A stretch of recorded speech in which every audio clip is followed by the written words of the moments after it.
Welcome, everybody, to another episode of Section 305. I'm here with my crew, Anthony Aguirre, Kolya Zabler, and Nick Dupont. How's it going, guys? It's going good, Raul. How's everything good? How's summer treating you guys? I ain't chilling, man. It's just hot as shit. No matter Can't where complain, you go. man. Can't complain. It's summer. I can complain. I can hot, complain though. about the sun. I can complain about it being way too fucking hot outside. I'm sorry, guys. I'm from the island, and I need that suntan. I can't I'm stay from pale. Miami, but I still hate the heat. I can't stay. Only I can stay pale. Wait. What'd you Not say? the Miami Heat. I hate. You gotta be. That's me.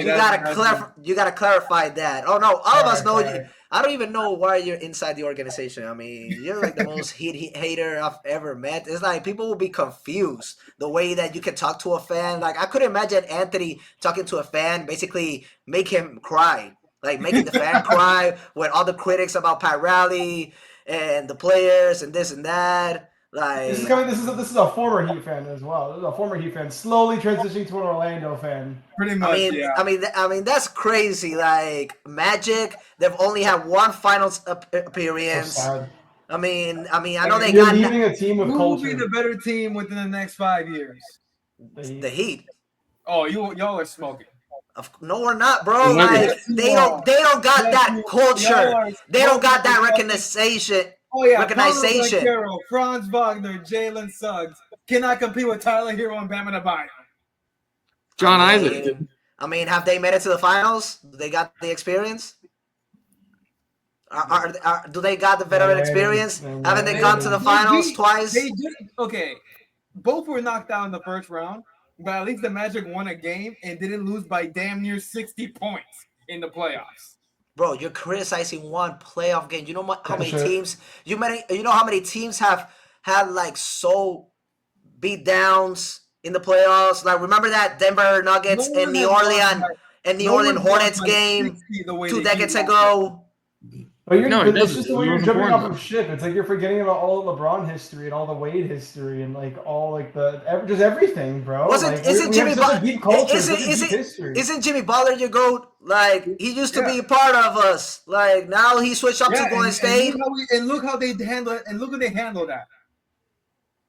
I mean, this was a war between If somebody if that Tyler obviously is willing to pay Tyler Hero a $50 million per year contract. look at his and not pay age. Jimmy, Look at his age. Look Look at his what age. he and just look became. Look what he produces, bro. Every single year he's been in the league, he's been getting better statistically. Every single year, and you can tell every single year too. It's just the jump that he takes is ridiculous. and The only what crit- have we seen in the playoffs outside the bubble?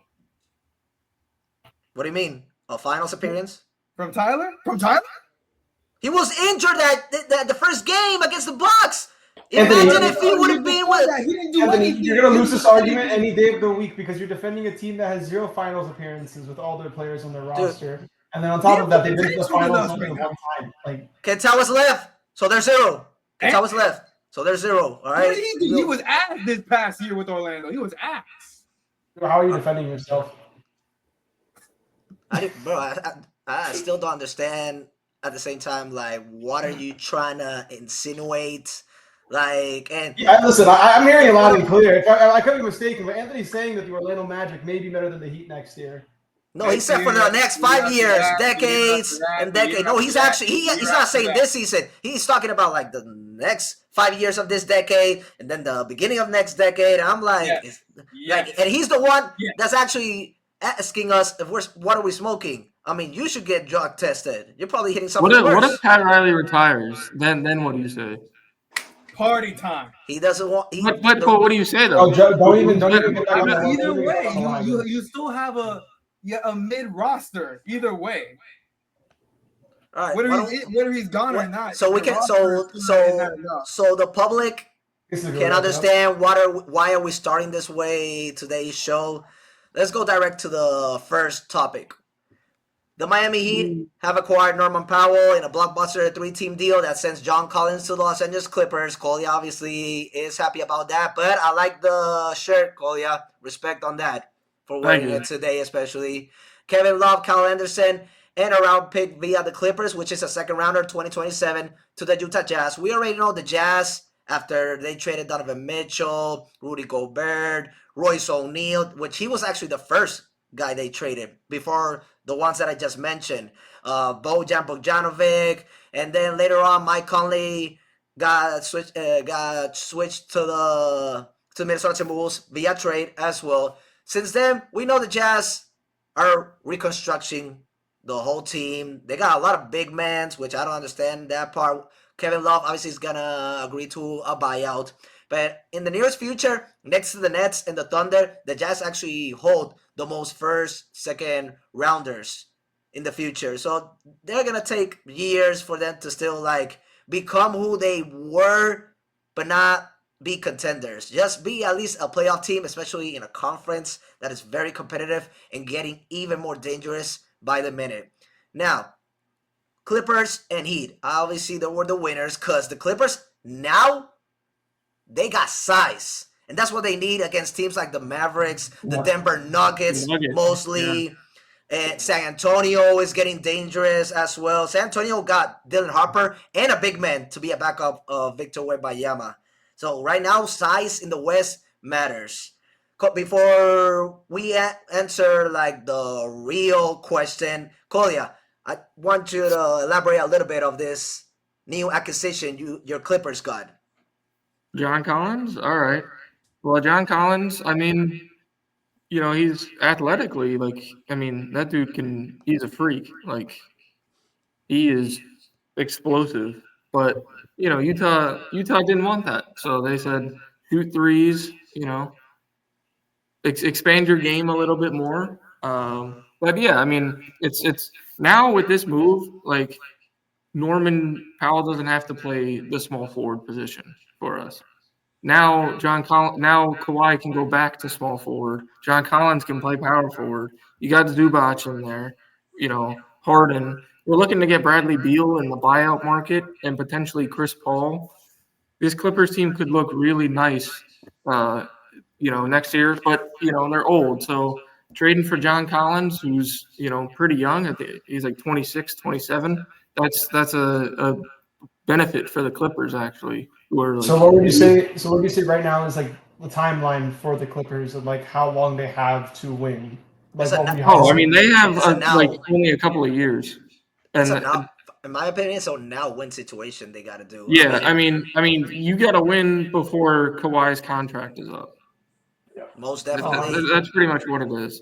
But now they have the flexibility to do so with the way in which their team is constructed.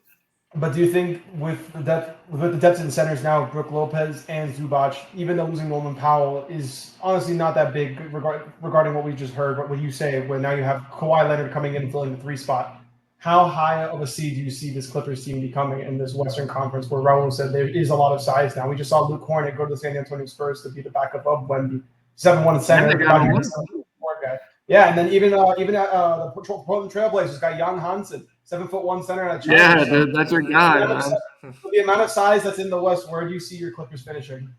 Well, we finished 5th this past season. I think we can definitely finish top 4. I think that's not out of the question. I mean, okay, wait. So let's see if I can guess our top three in the West: Thunder, Houston, and Denver. Can we all agree that's like a top 3 right now? No. I don't know if Houston. Who do you take out, Roman? Who do you take out? I know they're going to have a little rough start because they don't have Kyrie, but I still got Dallas. At the end of the day, I got OKC, and I can put Denver in that conversation. Yes, sir. That's my 3 roll. Thank you. You don't agree Houston's up there? I'll put them as top 5 or even top 6, trying to make it in the playoffs. Both teams avoiding the play-in. Like, that's what exactly they're supposed to do. They were the number 2 seed. Now they got Kevin Durant. And, like, losing Jalen Green after what we saw in the first round against the Warriors, like, they got a sweet deal out of this. I mean, they lost a good defender of Dylan Brooks, but right now at the same time, he's creating a little bit of, like, distraction with the team of picking fights with every single damn player. Like, he was trying to be like a Draymond. He was trying to be like a Draymond Green or something. That's never going to work.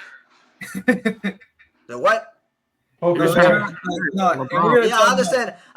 that, but have you seen every time he pokes the bear, they humiliate him every time? It's not working.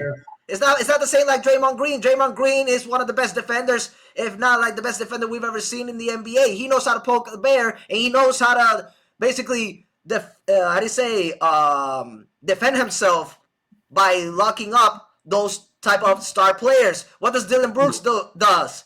He actually motivates them. He actually goes out, tries to at least contain them, and he cannot even do that. They all of a sudden the next day they have an amazing shooting percentage against him. I agree. He just has his moments. He just has his moments. So right now, you would say Clippers over Houston. Right now. Yeah. Right now, I would put Clippers over Houston. Hell yeah. I'll do that too. We won 50 games. Like Houston only Bro, won 52. they were one game away from beating the Nuggets. It's gonna be close. You know why? We were one game away from beating the Nuggets. Bro, listen to me. Listen to me for a moment. The only thing I'm always afraid about the Clippers is two things: Kawhi's health and freaking James Harden. James Harden in the playoffs, he always chokes. He always chokes. You see him having a good season, all-star form again. Then you see a couple of games in the first round against Denver. Big games, which they win. When he has big games, the teams that he's been a part of, they win. When he chokes, the team gets eliminated. Like, literally, facts, gets eliminated when they need him most to perform. Norman Powell didn't step up in a game 7 either. He had 9 points. So I understand that he's like the fourth option. So Norman Powell, I mean, I'm not trying to criticize him right now, but Norman Powell is the first option in that Clippers team over James Harden and Kawhi Leonard. That's what you're trying to say. Like he's the one that I'm saying contribute, man. All right, so if you know Harden's not going to contribute, then you got to contribute. All right, Kolya, Nick, and Anthony. When you're watching ESPN, right? You're watching those shows like Get Up, First Take, and other ones. Why would I watch Are they talking about Norman Powell? If he produces or if he chokes, is he gonna be criticized? Or do they talk about if Kawhi Leonard and James Harden don't deliver? Is it a failure season? No, they don't talk about the Clippers. No, all ESPN talks about is right now LeBron James tweeting in Spanish. When it was the Clippers and Nuggets series, what did they talk about mostly about the Clippers? Harden is not no. They were talking about Harden not producing in big moments. They were actually talking about Leonard.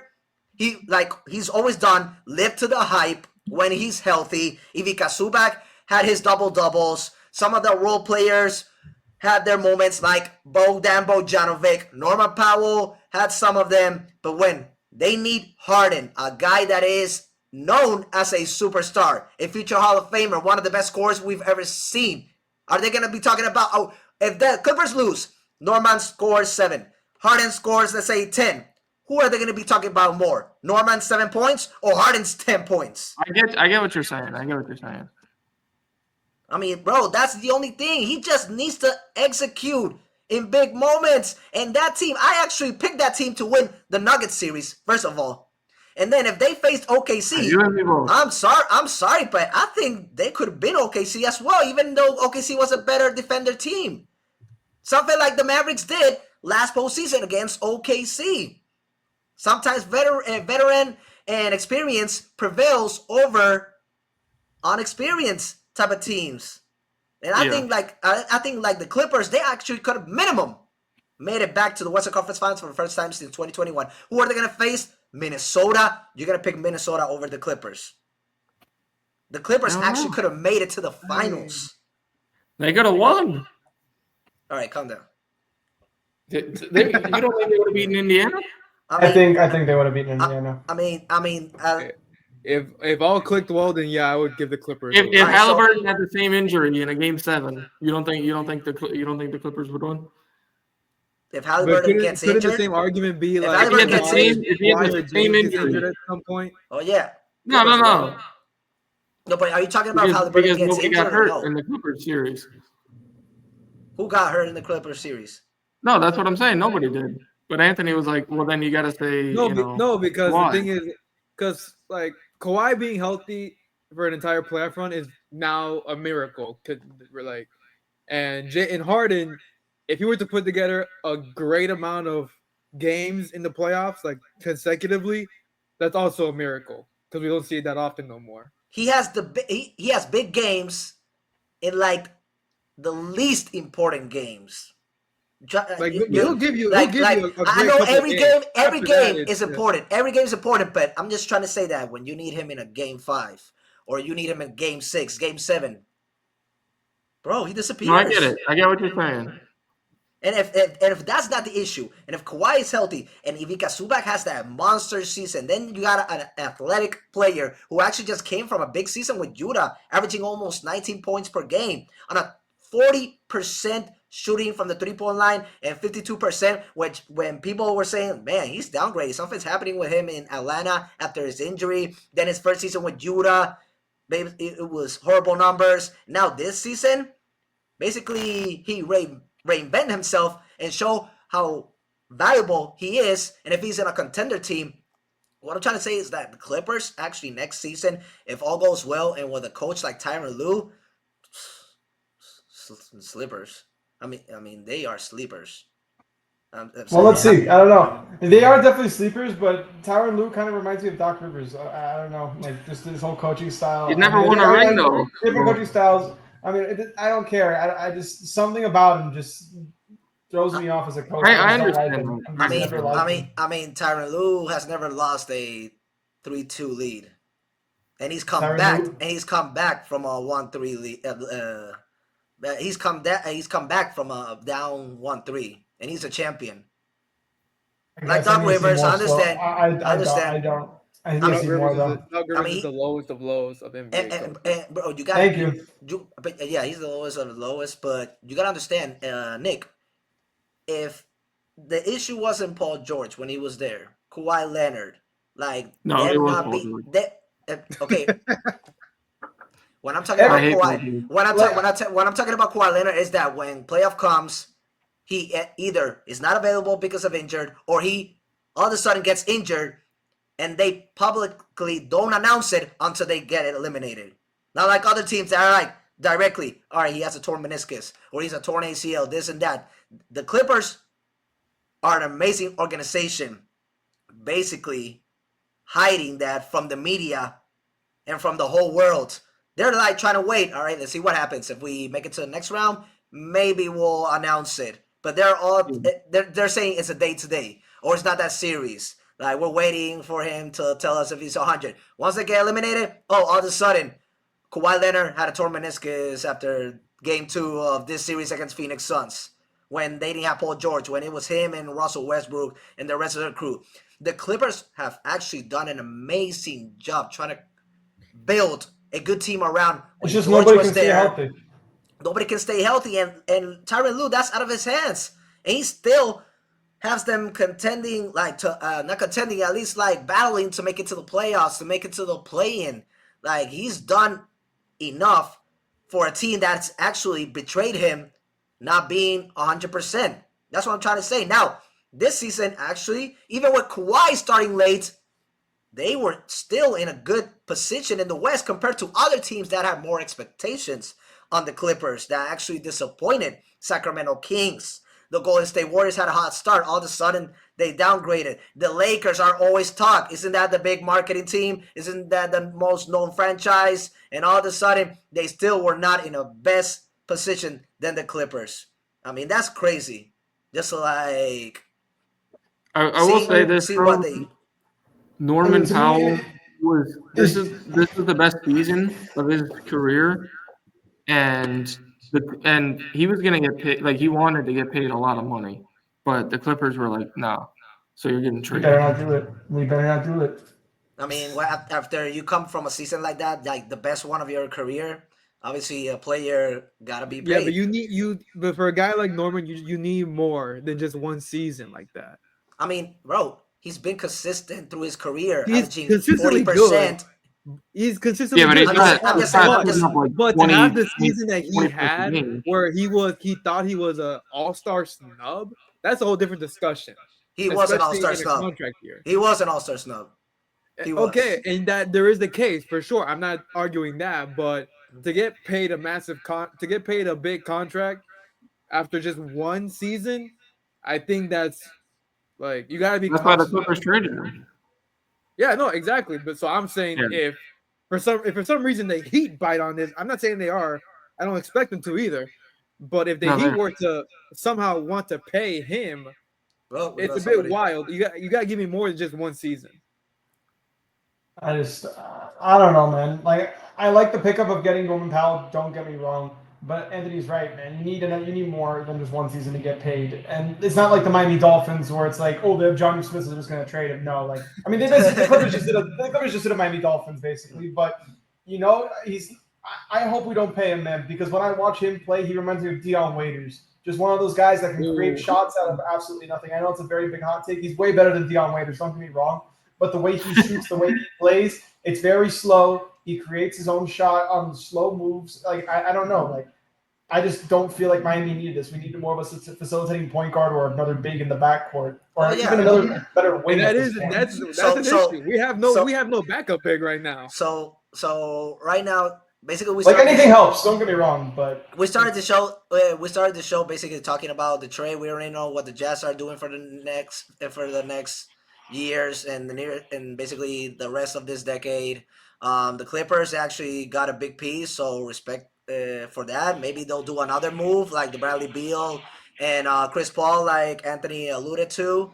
And so, since we finished with that, now let's go to the real question that everybody's been waiting for since the beginning right. of Yeah, this show. definitely. Does this trade help the Heat in any way? Nick, since I know you got lots to say, so I'm going to give it to you. Kolya, you go, and then Anthony, I'll give you last. Since I know that you need a lot. Raul, to go after throw me. out. Go after me, Raul. Perfect. well, I'll make it short for Anthony, so he has majority of the time for this. I will say because this does help the Heat. Like as whatever as I am with this trade, we did basically get Norman Powell for nothing, which is fantastic. We got rid of Kyle Anderson and Kevin Love, two guys on the bench that probably weren't really going to be doing much for us this upcoming season. Let's be honest. So getting a guy that can average 24 points per game and shoot 40% after losing Duncan Robinson is absolutely fantastic. But again, my thing that I'm worried about is just the depth of the season. I'm scared about the wing depth. I know that we have Andrew Wiggins. Unfortunately, we have Terry Rozier. I don't know if Jaime Jaquez, Pele Larson, and Norman Powell are really the answers to move past and make this next big step that the Heat have been trying to do for a very long time, and that's win an NBA championship. So it does help the Heat, but I don't see them winning a championship next season. Kolya? Yeah, I mean, I think it does help them. I think having Hero and Powell in the backcourt is a good great offensively. I just worry about them on the defensive side. I mean, luckily the Heat got Davion Mitchell back. Who's an actual like great defensive guard. But yeah, I mean Norman Powell, like when they sub out Wiggins, like Norm can play the three if necessary. But I don't know if this is the move that the big move that the Heat needed per se when they needed backup big help as Nick mentioned earlier. Sit up straight, Anthony. Go. Give your opinion, Raul, before Anthony goes. Actually, Raul, go ahead. No, because I'm actually very, very intrigued and curious to hear you out. All right, Anthony, Does go. this help the Heat? No. Is it a good move? Yes. But does it? Okay, show me. Okay, hey, hang on. I got. No, Okay, there I'm we trying to. The producers are not doing a good job today. Just give them a break. It does. It's a good move, but it does not help the Heat because if you're gonna say that this boosts their chances in the Eastern Conference, no, it does not. You still got New York up there, Cleveland up there. What are some other teams? Of course, Orlando. Hang on a second. I'll give Detroit. Milwaukee a nice edge too. Milwaukee. Boston. Yeah, that says a lot. Boston. They still pretty better than us right now. Charlotte. That's already 6 teams. So might as well say Charlotte. I love the way you named all those teams that you didn't even name your Orlando Magic. No, he did. Oh, I named Orlando. I did name Orlando. I didn't. I'm sorry. Like I feel like Raul right now. That's why. I mean, they're still stuck in the play. This does nothing to them because they still have issues with their depth. And Kolya, you told me this. Powell is not great defensively. So when he Yeah, plays alongside Tyler, it's basically, hey, free points, go at it. I mean, So- Norman Powell did average 1 steal per game last year, but I mean, I don't know how great that'll He's a help them out. decent role player, but if we're going to bank on him having another all-star type season, I don't see it. Yeah, I don't see it. So I don't think it's a good move. I'm not denying that, but it does not help them in any way. To be honest, we didn't really need this. I mean, having a guy that comes in and averages 24 points per game and 40 points for 40% from three is fucking great, if you ask me. I mean, it really helps. It's considering that our best shooter last season was on the bench almost the entire season, and then when he did come in, it was for what, maybe 15 minutes, not even less. Yeah, So probably like 12 this is minutes. something that's going to come in, and yes, like you said, it may not help us, but in my eyes, it will, dude. Like, it's going to put up points for us. It's going to help us score. And yes, the NBA, in my eyes, is transitioning more towards a score first rather than defensive first league. Because if you look at the past NBA finals, like Indiana and OKC, it was really just a race for points at that point. So Miami may be shifting and just going for a race for points first. Unfortunately, I don't really want that because the whole NBA culture is defense first. But Nick, even as currently constructed, and Hero can average 30 for all he wants. Like you don't want the Heat to bet on the Heat on a race for points. They're one of the lowest scoring teams in the league. Well, they got a guy that averages 24. Because but are we confident that Norman can have another high efficient season? Hell no, but we'll see. I mean, not confident in he's going to be I'm not saying what we gave. I'm like, again, we got Norman for nothing, which is a great thing, by the way. Listen, But it doesn't change anything about the team. Realistically, his last 4 seasons, he's been averaging almost over 17 points per game. I mean, in 2023, he averaged 13 a game and 76, but he also only started 3 games. But even then, that was his worst season in the past 5-6 seasons. So again, I don't think it's a terrible decision for an offensive player, but defensively, like you said, I agree. Defensively, it's terrible for us, but offensively, it's gonna fit because. Dude, Terry Rozier's making $26 million on our bench, and he was supposed to come in and fill those buckets for us, and he can't even get those buckets. He literally rides the bench. People really got upset with him, and we're like, yo, we're investigating you for gambling. And he's like, nah, bro, I just suck at basketball. That's how bad I am. That's another thing is our last 2 big acquisitions of Terry Rozier and Kevin Love after he was bought up by the Cavaliers. Well, they both came in with massive offensive struggles. Because when Kevin Love came, everyone was like, awesome. It was like, oh, great. We have a backup big man who can shoot threes.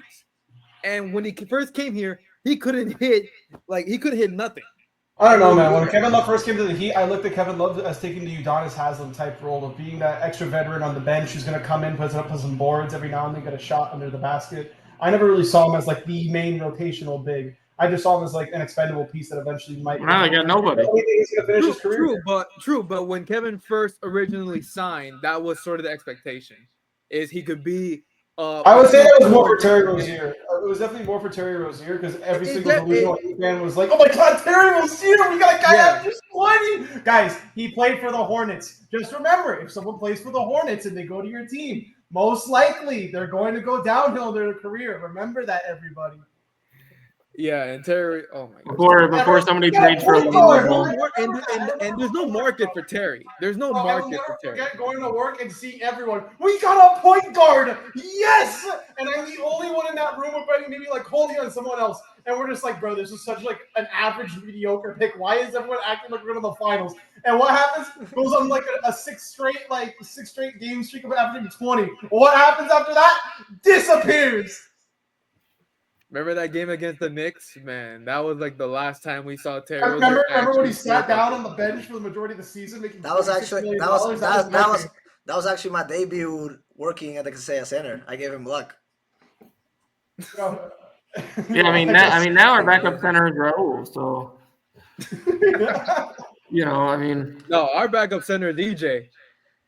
Oh man. So, all right, does this trade put us contenders? Obviously not. So I don't know why Anthony was freaking out, like saying that this doesn't change anything for us. This actually gives us a little bit more upgrade. Nobody here is celebrating that we're contenders or the favorites. When I was going live on my sports show, today, I said, should they be satisfied with this move? Hell nah. Should they make another big move? Of course. Nobody here is blinded. Nobody here is ignorant, Anthony. Who's out there? Who is out there right now? That's right now. We're trying to see how we can like create a little bit of cap space and then make a trade for like a DeMar DeRozan from Sacramento, who's actually been don't even say that. Another guard. He's actually been more interesting. I mean, something is something. Since you just said there's nothing in the marketing right now. Dame's out there. DeMar is the washed-up version of the reason why Pat couldn't make that trade is because they wanted Jovic and Kelly Ware. He's seen something in these youngsters that actually try to build for the future. He's not. I mean, obviously we want a championship now, but he doesn't want to retire saying, "Man, he left the Heat in the worst position, the worst place ever." When he decides to basically hang the gloves, he wants to make sure that his legacy lives on, and he left the Heat in a good situation. Basically something similar with the Boston situation. Boston actually knows how to do their jobs. So you're saying that all of a sudden the Boston Celtics, they just won the 2024 championship for the first time since 2008. They haven't won in 16 years, and all of a sudden they know the moves to make. That's what you're trying to say? We haven't won in 12 years, but at least we made it to 2 finals as underdogs and not even being the favorites to make it either to the Eastern Conference Finals in 2020 or 2023. 2023, we became the first team. We became the first team. We became the... Wait, can you listen? Can you please listen? 2023, did you expect a team that got humiliated by the Hawks in the first playing game? All of a sudden, they were about to lose against Chicago. They executed in the last moments with Adebayo, Butler, and Max Strus, who was on fire. And then they beat Milwaukee in the first round. And don't be saying, "Oh, Giannis wasn't healthy." Damn, when Giannis came back, he was averaging a triple-double. And have everybody forgotten that this team beat the Bucks, the Knicks, the Celtics, without Hero, without Victor Oladipo, without not having size, without not being healthy. I mean, I thought Jimmy was your GOAT. I thought Jimmy was your GOAT. Who brought him there? Who took him from Philadelphia? That team should have stayed together and win multiple championships. Who the hell brought him here to South Beach and took him from Joel Embiid and Ben Simmons? And who ran him out? Who ran him out? I mean, he's always had that. He's had those type of egos. Everybody knows Pirelli has an ego, but he, at the same time, deserves to have any ego because he's the reason why they have 3 championships and 7 finals appearances. He's the one who has brought those type of big caliber players, all-stars, superstars. Have you forgotten how many steal drafts we've had through this decade and last decade? I mean, he knows how to negotiate. In a championship. It's one thing to get a good pick in the middle of the first round. It's another when they immediately make an impact. Look at Aaron Wiggins on the Thunder. He was a second rounder, and he was. So you're telling me that the undrafted players that Heat have had, all of a sudden they're getting paid with other teams, like Gabe Vincent, Max Strus, Duncan Robinson. They were undrafted players, and the Heat developed them, and they were key pieces to how far we made it to the 2020 and how far we made it to the 2023. Not being favorites, don't you understand that word? Not being favorites, not having that expectation. Boston still won the chip. Isn't that what Pirelli talks about? Is winning Nick, can you take it from that Boston Celtics championship? Can you please take it?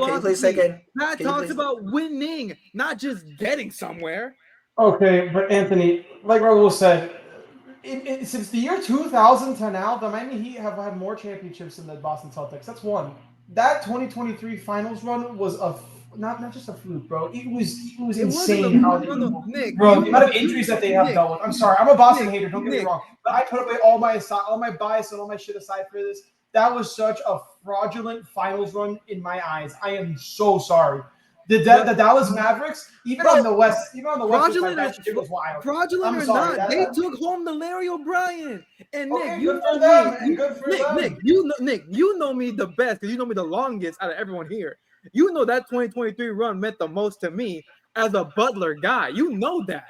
Yeah, but at the end of the day, when it comes to Pat Riley and the Heat organization, we talk about winning, not just getting somewhere. So you're telling me that? So you're telling me the Lakers organization culture, the most one championship below the Boston Celtics. You're telling me that franchise who hasn't won since 2020, with all the expectations, they're not a winning culture because they're not winning? That's what you're saying? That's what you're trying to say? The Knicks, who haven't won since the 70s, they're always been talking about winning a win. The Knicks are not in this conversation. They just recently got good. They just recently got good. They just have a lot of hype because they're a big market. Anthony, because they're big market, they have those expectations. They always have those expectations. Okay, wait. They have always those expectations. Before Brunson got there, they had no great players. Anthony, and when they did, they were horrible. Anthony, listen to me. All right. So are you telling me? So are you telling me that Miami's the only organization that is a win culture? That's what you're trying to say? That's the only one? What they pride themselves on. They pride themselves on it. Yeah. Bro, more than any. So what do what did we just start speaking here before we went to the first topic? When I was saying that, when they talk about the Clippers of James Harden not producing in big moments, this and that, all of you guys, and I'm not criticizing it because it's true. All of you guys said, nah, ESPN only talks about the Lakers. They only talk about the Lakers because they have expectations of winning and they haven't done it since 2020. They also talk about Boston. They won for the first time since 2008. Since 2008, they went last decade. Last decade. Player with the most, like, they have the player that everybody talks about. That's why. If LeBron was on Utah, people would be talking about Utah. Bro, ESPN would be glazing over Utah. Lakers, right when the Lakers, it's not just about the Lakers. God rest his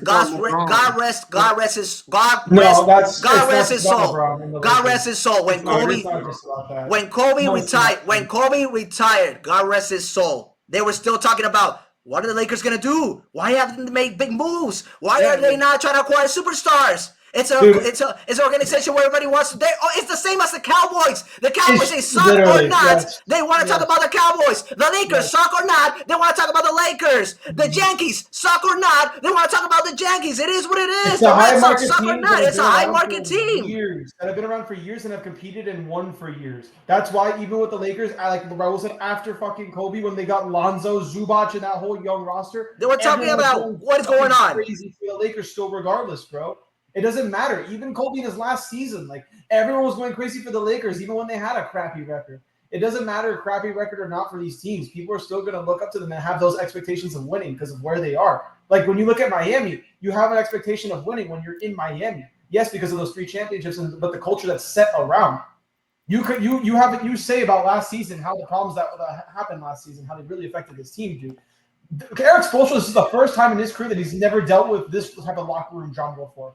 The fact that he was able to bring his guys together and even make it to the first round, I'm upset that we didn't make it. That we made it the first round. Don't get me wrong. Yeah, all of us are. We could have had the number 1 pick. But even then, with that roster that we assembled, which looked just as bad as that 2017 roster with Goran and Hassan, they went to the first round and yes, they got swept. But doesn't that show the type of culture that we have? That even with a shitty roster. And the type of players that we have, we're still trying to compete no matter what it is. We've been doing that, and that's been our model for years. After LeBron left and we had Wade and Bosh, and then Bosh went out and Wade went out, this team was struggling and trying to build and fight. The players that we had in our team were literally Josh Richardson, Justice Winslow, Tyler Johnson, and they were Hassan Whiteside. Screw Hassan. But the point being is that hey, he's dominating in Puerto Rico.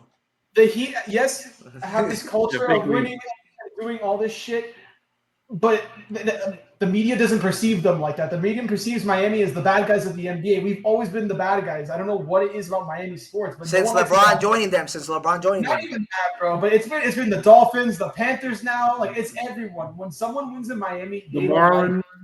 And now that this is happening to us, people are like, oh, like this is the end of Miami sports. This is the end. Miami's going to be always one of those teams that's going to compete. I don't care what people say. We're always going to be competing, especially with our organization, the people back there. When you have Alonzo Mourning who's been behind Pat Riley, Eric Spoelstra, Chris Quinn, Karam Butler, that entire roster, that entire organization, they know what they're doing. I trust Nick, them. you can't mention Chris Quinn, dude. I know you hate Chris Quinn. Wait. I have a hard time believing they know what they're doing because what direction are we going? Okay. Because we have a lot of young guys, but don't give them enough minutes to develop. And you don't have enough veterans anymore to really say you're competing. So where is this team going at this point? Well, I think they're just setting up for the future and still trying to compete while they do so. I think it's going to be a situation like they're going to want to compete with their young players, and they're going to want their young players to build and just experience it. Like Tyler Hero, for example. Tyler Hero came in the league as a rookie and went to the finals his first year. From that moment, he's been playing very different from almost every single person in that draft class just because of that finals appearance. He knows what to do in the big moment. I'm not going to talk about the last round of the playoffs because that was atrocious on his end. I cannot defend you there, Tyler. But every single other playoffs run going into that, he's always been hurt. There's always been something going on with him. But when he plays, dude, he plays so well. Defensively, he may not be the best, but offensively, dude, he can score. He knows where to put the ball when he needs to. Like he's a good player, man. It's just and the Heat. I think they're just going to push for that movement where they're going to start. They're going to play Khalil Weir more. They're going to start playing Pele more. They're going to start playing Hyman more. I mean, hopefully Hyman more, even though he had a terrible year. But I do believe in the sophomore slumps. Hero is nice and all, but I just don't believe he can be your top option. He can. I agree. I don't believe you don't have a number one right now, and that's the frustrating thing. If they think Bam and Tyler are, and they clearly are not. But realistically, here's the thing: if Tyler Hero and Bam Adebayo have been talks about trade requests, obviously they haven't wanted to trade those guys because of the freaking package that I've been getting of a mierda. Like, mind you. There was a point in time, the last big package that I thought about that I heard that was included with Tyler and like Bam that I wanted was a James Harden deal that was 4 years ago when James Harden was still he was still in Houston and he was going to Brooklyn, and they were offering it was like James Harden for Jaime Jaquez, Tyler Hero, and like some other crap or whatever. That was the only trade that I remember. No, it was Duncan Robinson. Jaime was still not in. Yeah. Okay, thank you. It was Duncan. Yeah, he was in college. It was an insane trade that would have been awesome for us, but I think we can go. Why did the Heat keep missing out on players though? I don't think it's that's a really good question. I can answer it in two different ways. There's one way that Pat Riley actually doesn't want to sacrifice too much of the future. Like, I know that if he does it, it's a win now situation. That's what all of us want. It's understandable. And he wants to basically leave that franchise with a chip, but at the same time that it's being handled, that it's not going to be mediocre for the next future. So, like, remember, when people retire from that organization, all of them want to see the Heat's success. Like, look at Wade. Wade gets frustrated when the Heat are not making it all the way to the finals and winning championships. But at the same time, he knows, realistic, we didn't have those expectations. Pat Riley is still trying to like build a future like OKC did with these young players. Obviously, they have SGA, who they developed. SGA got developed in OKC. He was doing good in Clippers, but then he got developed by the OKC Thunder. Jalen Williams got developed by OKC Thunder. That's something that the Heat are trying to do with Tyler Hero, Bam Adebayo, and then all this young core around them. Defensively, every single year, they're top 10. If not top 10, top 5. That's not going to be an issue. I know that we've been mediocre offensively. We've been top 30, top 27, top 24 this season. I understand we need more scoring. That is actually our torn Achilles. Facts. That's facts on facts. But he's trying to still build for the future. And if his guts say that he doesn't want to sacrifice all those players, from all of a sudden, if Durant is not having like that season that he sees the Miami Heat winning a championship, who knows what happens the next season? He'll probably leave at the same time. Like, he's trying to make sure of the future. And the second one is, how many times, just to end it with this, how many times has Pat Riley gotten away with everything? Like, he literally, that's why they call him the Godfather. He brought Shaq to Miami. He built the big three. He brought Ray Allen. He got him from Boston. Celtic fans were heartbroken. Paul Pierce, Garnett were heartbroken. He got veteran players like Mike Miller, Shane Battier, Rashard Lewis. Then in the nearest future, when LeBron left, sadly Chris Bosh got the blood clots. Dwayne Wade then got paid. That's the only thing that I'm gonna criticize Pat Riley, that he didn't give D Wade the money. That's the only thing that I hated him for. Everybody did. All right, he reinvented himself by building a team. Remember that season when they were 11-30? They finished 41-41. Bro, this is an amazing culture. I know it's like winning, but look at all the Celtics. They took 16 years to win. We haven't won in 12 years. Let's wait for 4 more years to equally Celtics' years of not winning a chip, and then we can have this conversation. But how many times he's gone away with it that teams are going to say, hell no, we're not helping you win, build a championship team. Like I can see it. Donovan Mitchell, I can't see it that way. I can see that like no teams wants to basically reward Pat Riley or give him that Lillard, the Mitchell, the Beal when he was like, let's just see in his prime, Durant. They are done on him every time being basically the GOAT in negotiating. And that's another factor that teams basically don't want to basically see him all the time winning and getting away with everything. That's what I'm trying to say. Those are two situations. I'll finish with this. This is like my last thing just talking about it. And I told you this, Raul, at work. I would give Pat Riley a lot of slack if he were to say at a press conference before the season begins, we're focused on developing the young guys. We're going to give it our best, but that is the focus this season. If he were to say something of that nature, I would cut him a lot of slack and respect him more. All right, so to end it with the answering the question, what is your final answer? Does this trade help the Heat in any way? You said no basically. Yeah. Kolya? I said it does, but very briefly. Nick? Yes, it does help. Bro, it does help them. It doesn't make them contenders, but some progress is better than no progress. Anthony? He is 32 though, so that's what I do question. Again, 1 year left on his deal, so it doesn't matter if he sucks. It doesn't matter if he sucks or not. We're good. We're good. If he sucks, exactly. Like, bro, they just need another score to help those two out, Adebayo and Tyler Hero. And remember, you guys are saying we don't got a point guard. All right, Rozier, let's not talk about him. I know that the first 3 games in the Summer League, Kasparas Giacoussionis, wow, he's been horrible. He's been horrible. Horrible shooting, turnovers. The only thing that he has is 5 steals. That's the only thing that I can back him up. But at the same time, like, he's under pressure because everybody's talking about that him being the starting point guard for next season. No. So I mean, when you have Davion Mitchell as the guy at the point guard position, of course that job is going to be open for anybody. That's just the way it is. Drew Smith could walk back in the room right now, and people are going to say Drew Smith is going to be in contention because that's just how it is. We don't have a true, really good starting point guard. As much as I love Davion Mitchell and how much he fits this team, he's not good enough to be the number 1 starting guy on this Heat team. He could be an amazing. He could be an amazing 6-man. Yes, like 100%. I agree with that. So right now, with the way this team is shaping, it's going to be Tyler again at the 1, Norman at the 2, Wiggins at the 3, and then you're going to have Bam and Ware at the 4 and 5. Which I'm not upset about it, but the defense is going to be terrible between Norman Powell and Hero at the front. Yeah, but it's not gonna downgrade that big. No, it's gonna be good. That's the Heat identity. Defense has always been the Heat identity. They've brought so many non-defensive players that have actually progressed, not become elite defenders, but something is something.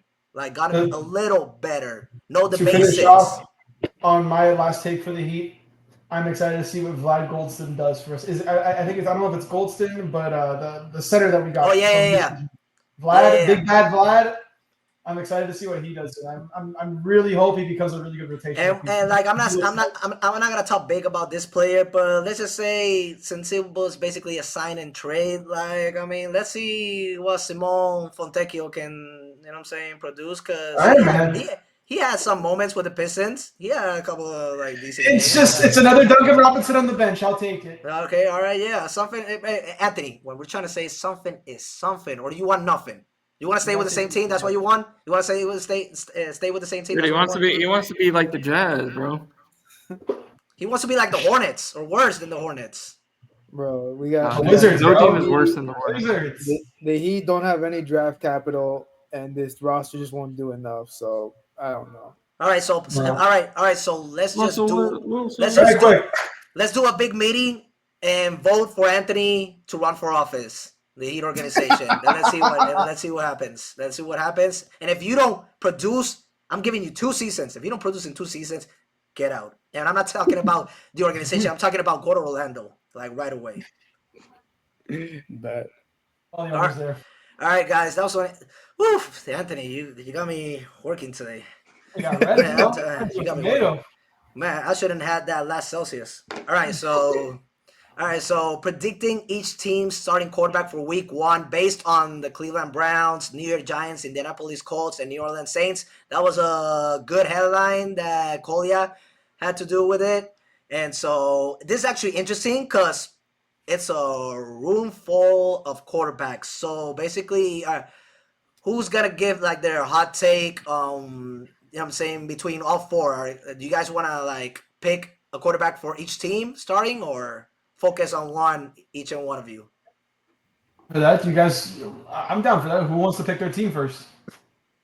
I mean, I've been the Browns guy on this pod. So you're with the Browns. We already. Yeah, I'll take them. I'll take them. Who do you want? I mean, week 1, I think it's obvious going to be Joe Flacco. That's not really a hot take. It's just that's what's going to be. Okay. You don't think Shador? Not week 1. Not week 1. Not week 1. No. During the season, whatever happens with Joe Flacco, like if he's having a good season, probably we're not gonna see Sanders playing. Yeah, it's a real gamble of what happens. The only situation that could happen is the same thing. Joe Flacco starts hot, all of a sudden regress like Kirk Cousins did, and all of a sudden they put Michael Penix Jr., just like the Browns are probably going to do with Shador Sanders. But if that's not the case and he stays consistently, this is the same guy that brought the Browns to the playoffs over Deshaun Watson and the other quarterbacks that were that season that he won comeback player of the year. But let's say they're winning. I do think at some point they want to see at least Shador, at least some action. Yes. So maybe so, but I think let's say they're rolling. Maybe just that's what the preseason's for. Yeah. So but week 1, it's obviously gonna be Flacco. That's the easiest answer, really. What about you, Kolya? For the Browns? No, like which team you're interested in? Yeah, which team you're interested in? I think the Saints are the most interesting team. Hey, man. Because I have no idea what they're gonna do. Like, I think that they are it's the most interesting spot of the Saints. Bro, their car's not even there no more. Yeah, that's what I'm saying. I don't even know what they would so do. So what's interesting about Spencer Rattler, Taysom Hill, Tyler That's what I'm saying. Like, it's a interesting. The Saints are going to be so bad that like we don't know who is going to start right away. So what's interesting about that? So what's The interesting about that? If they're going to suck offensively. Well, the whole point was who we think is going to start week 1. All right, so who's going to start week 1 for them? I think it's going to be the rookie that they drafted. Tyler Show, baby. Yeah. I could see them starting Rattler, though, because, like, he's been in the system, and he started a couple games last year. So, like, I could understand why New Orleans would make that direction. But, dude, they're going to be the worst team in football this upcoming season. So I mean, they're going to have a bunch of rotation. I don't put them like the worst team. They're going to be pretty bad, Raul. They're going to be dude. Who is a worse team than the Saints? They are not in the AFC, guys. Calm down. They're in the NFC. It doesn't matter. What do you mean it doesn't matter, bro? It's flexible. Still be the worst team, but yes, the Saints are going to be terrible. Bro, they still got a good defense. No, they don't, dude. So you're telling me they're gonna be worse than the Panthers? Yes. And I'm talking. No, they're not, man. Yes, they are. Very quick. I'm sorry to cut you guys off. Kolya, this is for your Chargers. Najee Harris is now injured. He sustained a I know, I superficial saw eye that. injury in the 4th of July. Sorry I about know that. him and JPP, man. Jesus, that sucked. That's a big blow, actually. Stop playing with the fireworks. It's okay. I mean, we drafted a rookie running back, so. All right, so you got him. What about you, Nick? I'll take the Giants for this one. It's a very interesting situation as well. You have Russ, you have Jameis and Dart. I think week 1 is going to be, obviously, it's going to be Russ. I don't see why it wouldn't be Russ. I don't know, man. I've heard that the players don't want Russ to be their quarterback. He's gonna be the starter. He's gonna be the starter. I would love to see Watson start for the Giants just for the speeches. Jameis Winston. Winston, my bad. Thank you. I want to see. No, Winston is with the speeches, the motivational speeches. Yeah, that's why I want. I think he'll definitely get a couple chances this season to start because again, you have Russ, you have Winston, you have Dart. I think Dart will touch the ball at the end of the season like Michael Penix. I think for this season, I think New York's going to try really competing this year, considering that they have a stacked defense now. Their offensive line's looking better. The team itself is looking a lot better this year. So out of those four teams, I gotta agree with Nick. I would like to pick the Colts, but guys, come on, like Anthony Richardson, he cannot stay healthy, and he's regressed at the same time when he's playing. Like he's not, taking good decisions, throwing the ball, or even running it. You got Riley Leonard with Notre Dame. Basically, he's a rookie, and he didn't impress me that much. Like during the playoffs, he had his moments, but during the season, like he was okay. Like it's a Notre Dame quarterback. It was mostly on the running game. At the same time, the defense, the Notre Dame defense was good. Their coach is elite. Like, and then Daniel Jones. Daniel Jones. Hey man, he's been looking all right in training camp. He could start.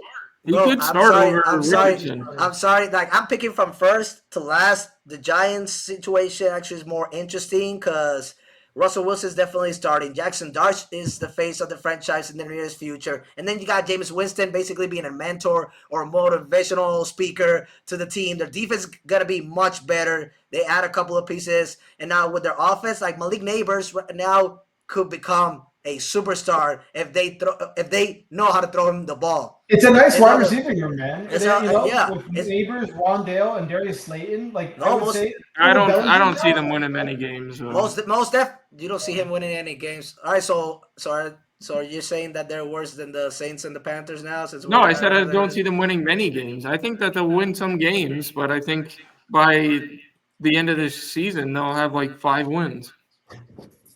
Okay. 5 wins?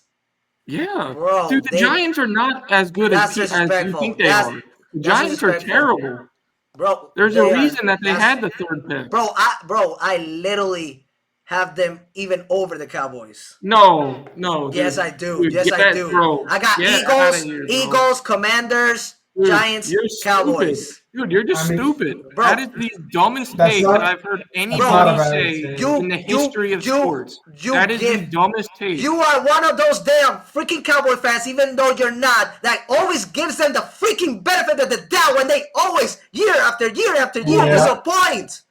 Okay, we're not talking about the playoffs. They were so bad last season. In the regular season, think the Giants are going to outperform the Cowboys? What did they upgrade? What did they upgrade it this season? Tell me a piece. Tell me a big piece.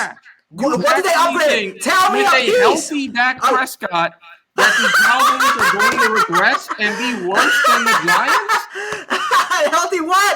A healthy what? I'm sorry. A healthy what? I know. A healthy what? Oh my God! You gotta get out of here. Raul, oh my God! A healthy what? You're the dumbest person I know. A healthy you what? are the dumbest motherfucker I know. A healthy what? A healthy what? You are so dumb. A healthy what? A healthy what? Dude, you are dumb. A healthy what? Yeah, okay. Yeah, that organization, who talks during the press conferences, who makes the decisions, who's basically the general manager, the president, the coach even of that team. That's Jerry I'm not Jones. Gonna lie. I kind of like that. That's old Jerry Jones. I kind of like that. That is the dumbest take that I've ever heard. No, that's not a bad take. What are you talking about? Dude, it's a terrible take. The Giants had the 3rd worst record last year. They're not going to get. They're not going to get all of a sudden better, overnight. With Russell Wilson, with an old ass Russell Wilson plan for them. doesn't And matter. their defense is not, and their defense is good, but their Bro. defense is not like Nick, top he, 10. Nick, It's he not, lost. it's not even Nick, in the he top lost half. me. He lost me with a healthy deck. He lost me there. Like he lost Bro, everybody in the world. What's He wrong lost with a everybody healthy in the deck? world. He They lost. fucking won 10 games with a healthy. They won 12 games with a healthy deck, bro. What are you talking about? Yeah, Bro, and what how happened in the many- what was playoffs? results, bro? What happens in the results? playoffs with That's that? not what we're talking about, though. You're Well, saying no, the no. Giants are going to be better in the regular season than I the can see Cowboys. They're gonna be. I That's can what see you're that saying. happening. I can see that happening. I can see No, that dude. happening. No, dude. That I can see Dallas that Cowboys happening. does not look good. I'm Dude, sorry. you got to stay off the weed, bro. Dude, you are on crack. Bro, you can You yell are all you on want. cocaine. You can Get repeat off that. the cocaine, You bro. can repeat that Get all off you the want. cocaine. You can repeat that all you want, bro. I can't wait to see the Bro, Cowboys next You are season. the I dumbest can't wait to see the motherfucker, Cowboys. dude. You are the dumbest I can't motherfucker. wait for his head coach to make a debut. I can't wait for that new head coach to make a debut. All right. I can't wait for that guy. Ryan Dable is Oh, lucky Brian Dable, to have you're a picking job. you're He's picking lucky the to have a fucking Brian job right Dable now. won Coach of the Year a couple of seasons ago. Oh, big but whoop. With Daniel Big fucking Jones, whoop. with Daniel Jones as a quarterback, he fucking won whoop, Coach of the dude. Last year Year. was a masterclass shitterton on Brian Dable's part. I'm not gonna lie, that But was bro, bad. Ryan even Dable fucking then, sucks, no, Chloe. No, I'm not even then, Chloe. I'm not letting you off the hook either. Because even with this Dallas Cowboys rotation, I'm not 100% riding with Raul's hot take. I'm not saying that's a bad take at all. I genuinely think the Dallas Cowboys could be the worst team in that division. No, They're definitely not better than the Commanders. dude, you guys They're got to definitely get not off better the than weed, Philly. bro. I am telling you right now, I believe more in that Giants defense than I do in this Cowboys defense. No. Hell yeah.